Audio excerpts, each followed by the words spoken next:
السلام علیکم ورحمۃ اللہ وبرکاتہ۔ ناظرین، پچھلی ویڈیو کے اندر آپ نے آیت نمبر 27 کا ترجمہ اور تفسیر جانا۔ اب آئیے سورہ بقرہ کی آیت نمبر 28۔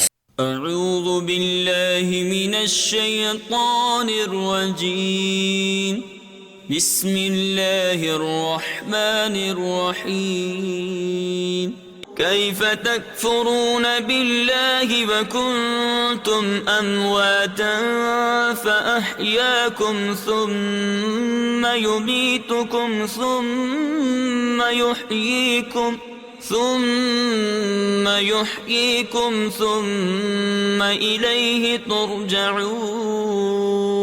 ترجمہ کنز ایمان۔ بھلا تم کیوں کر خدا کے منکر ہوگے، حالانکہ تم مردہ تھے، اس نے تمہیں جلایا، پھر تمہیں مارے گا، پھر تمہیں جلائے گا، پھر اسی کی طرف پلٹ کر جاؤ گے۔ ترجمہ کنز عرفان۔ تم کیسے اللہ کے منکر ہو سکتے ہو، حالانکہ تم مردہ تھے تو اس نے تمہیں پیدا کیا، پھر وہ تمہیں موت دے گا، پھر تمہیں زندہ کرے گا، پھر اسی کی طرف تمہیں لوٹایا جائے گا۔ تفسیر صراط الجنان۔ کیف تکفرون باللہ، تم کیسے اللہ کے منکر ہو سکتے ہو۔ توحید و نبوت کے دلائل اور کفر و ایمان کی جزا و سزا ذکر کرنے کے بعد اللہ تعالیٰ نے اپنی خاص و عام نعمتوں کا اور قدرت کی عجیب نشانیوں کا ذکر فرمایا، اور کفر کی خرابی اور برائی کو کافروں کے دلوں میں بٹھانے کے لیے انہیں خطاب کیا کہ تم کس طرح خدا کے منکر ہوتے ہو، حالانکہ تمہارا اپنا حال اللہ تعالیٰ پر ایمان لانے کا تقاضا کرتا ہے، کیونکہ تم بدن میں روح ڈالے جانے سے پہلے تمام مراحل میں مردہ تھے، یعنی کچھ نہ تھے یا بے جان جسم تھے، پھر اس نے تم میں روح ڈال کر تمہیں زندگی دی، پھر زندگی کی مدت پوری ہونے پر تمہیں موت دے گا، پھر تمہیں زندہ کرے گا۔ اس سے یا تو